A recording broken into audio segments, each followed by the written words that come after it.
Bonjour à tous et merci d'être des nôtres ce matin pour que nous puissions ensemble parcourir les principales unes à kiosque au Cameroun. C'est avec une interrogation que nous allons commencer ce matin et l'interrogation se retrouve à la grande une de l'hebdomadaire confidentiel.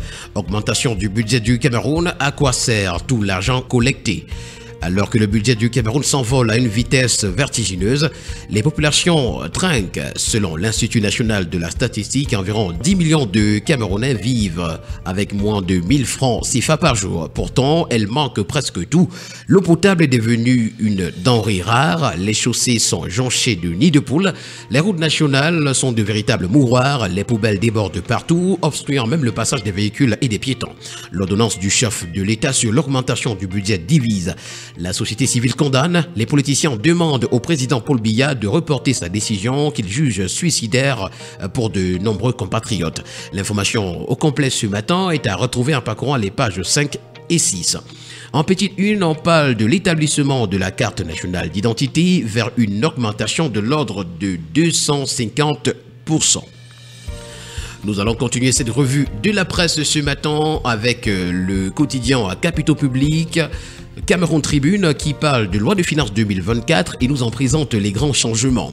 Timbre sur la CNI à 10 000 francs CFA, paiement des prestations consulaires par voie électronique, augmentation de l'enveloppe destinée aux zones en crise, hausse des ressources issues de la dette et recettes fiscales plus importantes. Ce sont entre autres quelques modifications contenues dans l'ordonnance signée par le chef de l'État, c'était le 20 juin dernier. Dans cette édition de Cameroun Tribune, vous aurez à lire le décryptage d'un économiste sur la question. Et nous continuons avec le quotidien Mutation qui parle également de carte nationale d'identité, tout nouveau, plus cher. Pourquoi le coût de la nouvelle CNI passe de 2800 à 10 000 francs CFA? Voilà donc ce qu'on va retrouver à la page 9 ce matin. Et puis analyse de minerais, bientôt un laboratoire au Cameroun. Et puis championnat d'Afrique d'athlétisme, le fiasco du Japoma nous est présenté ce matin à la page 11.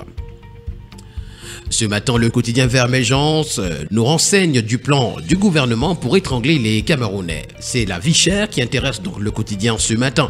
Le prix de la carte nationale d'identité s'envole d'après le journal à la page 3. Ezeka condamné après avoir reçu 600 coups de machette. Extrême Nord, les inondations en question. Yaoundé, discussion sur le panafricanisme de gauche. Et puis sécurité routière, des permis de conduire suspendus. Le quotidien bleu Le Jour d'Aman pour sa part parle de justice ce matin et nous renseigne que le port autonome de Douala perd à Douala et gagne à Paris. Dans le litige qui oppose le port autonome de Douala et Douala International Terminal depuis 2019, l'autorité portuaire a perdu systématiquement tous ses procès au tribunal administratif de Douala avant de se voir accorder une sentence favorable à la Cour d'appel de Paris. C'était le 19 juin 2024. On parle également d'analyse minérale avec le tout premier laboratoire du pays qui sera construit à Melombo. Nous continuons ce matin avec le tri hebdomadaire de Guy Baïgatamal du Sahel qui nous amène à Mairie où le sous-préfet a interdit l'inauguration d'un forage du MRC. Le quotidien L'Info à chaud en parle également lorsqu'il titre ce matin au extrême nord du Cameroun, interdiction d'inaugurer un forage réalisé par le MRC. L'information est à retrouver à la page 12. En page 2, on parle de formation du 45e certificat d'état-major, 88 admis sur 96 élèves officiers participants. Le premier news magazine camerounais Défi Actuel dans sa parution de ce 24 juin 2024 parle de scandale, Bourbon et Glencore. La riposte judiciaire du Cameroun nous est présentée. Le ministre camerounais des Finances, Louis-Paul Motazé, a saisi des avocats pour défendre les intérêts du Cameroun dans les affaires de corruption internationale Glencore et Bourbon. Une saisine qui intervient après l'accord marqué par le président de la République pour que le MINFI joigne l'État du Cameroun aux procédures internationales comme partie civile et poursuivre les acteurs et complices locaux devant les tribunaux camerounais.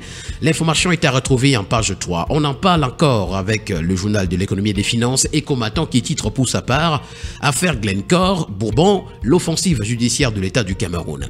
À retrouver à son autre une ce matin, loi de finances rectificative, le budget du Cameroun passe à 7 278,1 milliards de francs CFA. Nous poursuivons ce matin avec le tri hebdomadaire Le Soir qui parle du pont sur le fleuve Nyon à Malombo, une infrastructure futuriste en voie de construction. Et puis 23e championnat d'Afrique d'athlétisme Douala 2024, l'industrie créative du mensonge est à l'œuvre. Pour le tri-hebdomadaire, le Témoin en parle ce matin de journées africaines de la fonction publique. Le ministre Joseph Lay appelle à repenser et à améliorer les pratiques. Nous continuons ce matin avec le quotidien. Le quotidien qui revient sur l'information s'agissant des cartes nationales d'identité camerounaises et nous présente des éclairages sur la hausse des droits du timbre fiscal. Le président Paul Biya met KO les opposants véreux, nous renseigne ce matin le journal. Pour le quotidien Éco-Santé, on parle de contrôle de l'activité des produits pharmaceutiques avec les brigades de contrôle qui voient le jour. Le président du Conseil national de l'Ordre des pharmaciens du Cameroun, le docteur Nana Franc, vient d'annoncer la création des brigades chargées du contrôle de l'activité des sociétés de distribution, en gros, de produits pharmaceutiques et de dispositifs médicaux. Santé mentale également à l'épreuve des traditions et puis SIDA, l'espoir du Soulenka tempéré par les réalités africaines. Autant d'informations à retrouver ce matin en parcourant les colonnes du quotidien de la santé Éco-Santé. Le quotidien d'information républicaine, le drapeau pour sa part ce matin, s'agissant de relance des zones de conflit, nous renseigne que c'est 35 milliards de francs CFA qu'il faut pour la reconstruction. Le budget alloué en 2024 à la reconstruction des régions de l'extrême nord, du nord-ouest et du sud-ouest a été porté de 30 à 35 milliards de francs CFA, soit une hausse de 5 milliards. L'objectif est d'accélérer la relance économique dans ces zones dévastées par les crises sécuritaires malgré les défis persistants. Au total, la reconstruction de ces régions nécessiterait 1000 milliards de francs CFA à long terme. Avec le journal à caractère satirique Le Popoli ce matin, on parle d'Etoudi 2025 avec le RDPC qui prépare la grande offensive. C'est la principale information à la grande une. Le journal Santé Nature Info pour sa part parle du Fonds mondial et du Minsanté et nous renseigne que le torchon brûle entre ces deux. Accusé par le Fonds mondial d'avoir mal géré plus d'1 milliard de dollars destinés à l'achat des intrants contre le paludisme et d'avoir acheté des réfrigérateurs à la brocante pour conserver les produits, le ministre de la Santé publique a pris des mesures pour que les responsabilités soient établies et les auteurs punis. Le journal Intégration ce matin parle du Cameroun, de la Guinée équatoriale et du Gabon. C'est 1,5 milliard de francs CFA de faux billets qui sont en circulation dans ces pays. Pour le quotidien L'économie, on parle d'échanges commerciaux. L'Afrique veut se connecter aux Caraïbes. Des réflexions sont en cours pour mettre en place une zone de libre-échange entre les deux régions. Le Zénith ce matin parle de l'affaire contre-amiral Joseph Fouda contre Parfait Hervé Mbapou. De graves révélations nous sont présentées ce matin à la page 3 du journal.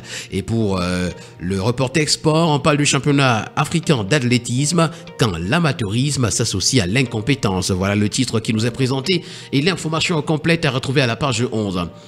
L'hebdomadaire Sans Détour pour sa part, s'agissant du classement des ports à conteneurs, nous parle de la déferlante de critiques entre la Banque mondiale et SP Global Market à sa grande une ce matin. Le tri-hebdomadaire La Voix des jeunes par lequel nous terminons ce matin parle de cycle doctoral et nous présente le rétropédalage du Minesup. Suspendu au cours de l'année académique 2023-2024, le Minesup Jacques Femme Dongo annonce le retour des préinscriptions, sélection et inscription en Master 2 et doctorat dans le calendrier académique 2024-2025.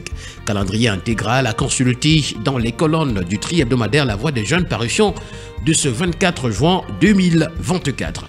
Mesdames et messieurs, voilà qui met en terme à cette première sortie de la semaine de la revue de la presse camerounaise. Merci d'avoir été des nôtres ce matin et surtout n'oubliez pas qu'acheter un journal, c'est participer à l'édification d'une société libre et transparente au Cameroun. Bon début de semaine à tous.